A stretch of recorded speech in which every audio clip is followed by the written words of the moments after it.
محکمہ موسمیات کے مطابق کل رات سے مغربی ہواؤں کا نیا سلسلہ ملک کے مغربی علاقوں میں داخل ہونے کا امکان ہے۔ سسٹم 31 دسمبر سے بالائی اور وسطی علاقوں کو اپنی لپیٹ میں لے گا۔ محکمہ موسمیات کا کہنا ہے کہ کل سے 31 دسمبر کے دوران بلوچستان میں بارش اور پہاڑی علاقوں میں برف باری متوقع ہے۔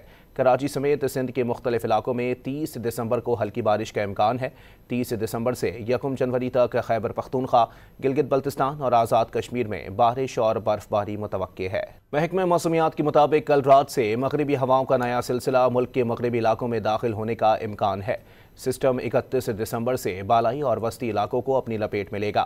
محکمہ موسمیات کا کہنا ہے کہ کل سے 31 دسمبر کے دوران بلوچستان میں بارش اور پہاڑی علاقوں میں برف باری متوقع ہے۔ کراچی سمیت سندھ کے مختلف علاقوں میں 30 دسمبر کو ہلکی بارش کا امکان ہے۔